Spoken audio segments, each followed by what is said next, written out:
stand on her toes and watch people walking outside. When Marie's mouth could move, she said, thickly, that she was grateful to the Queen for the radiance of her attention, but oh no, she could not be a nun. She was unworthy, and besides she had no godly vocation whatsoever in any way at all. And it was true. The religion she was raised in had always seemed vaguely foolish to her, if rich with mystery and ceremony, for why should babies be born into sin? Why should she pray to the invisible forces? Why would God be a trinity?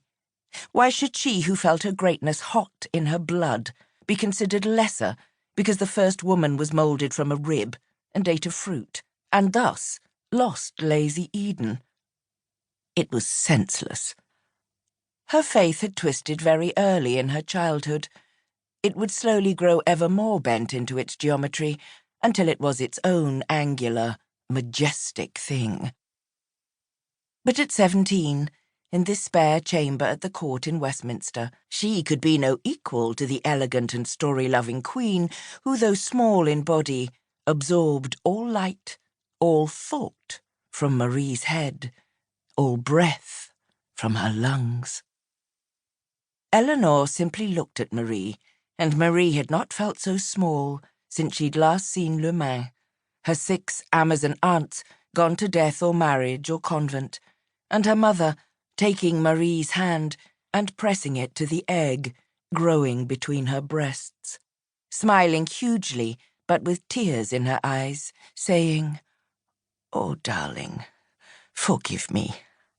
I'm dying." And that great strong body so swiftly reduced to skeleton, acrid breath, then no breath at all, and Marie, pressing all her vitality down into the ribs, all her prayers, but the heart stayed still.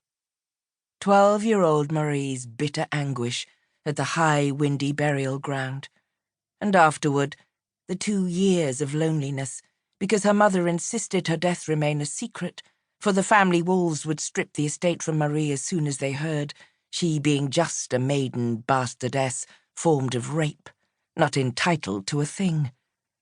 2 lonely years of Marie wringing what coin she could from the land, then the hooves on the far bridge, and the flight up to Rouen, then across the Channel to her legitimate half-siblings' royal court at Westminster, where Marie appalled everyone with her ravenousness, her rawness, her gauche, big-boned body. Where most privileges accorded her royal blood, she lost due to the faults of her person. Eleanor laughed at Marie's refusal of her favour, mocked her. But. Did Marie truly think she would one day be married off? She, a rustic gallows bird, 3 heads too tall, with her great ruff stomping about, with her terrible deep voice, her massive hands and her disputations and her sword practising? What spouse would accept Marie, a creature absent of beauty or even the smallest of feminine arts? No. This was better.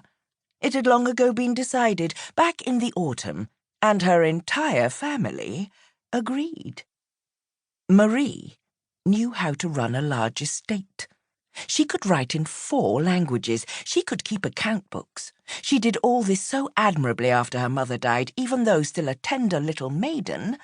And what's more, she did it so well that she fooled the whole world into thinking for 2 years that she was her own dead mother. Which was, of course, to say that the abbey where Marie would be installed as prioress was so poor they happened just now to be starving to death, alas.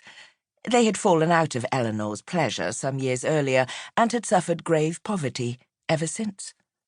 Also, there was a sickness still raging there, and the Queen could not have the nuns of a royal abbey both starve to death and die of a horrible coughing sickness. That would reflect poorly on her. Her cold eyes, rimmed in black, bored into Marie. Marie had no courage to look back.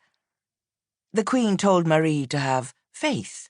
In time, Marie would make a rather good nun. Anyone with eyes could see she had always been meant for holy virginity.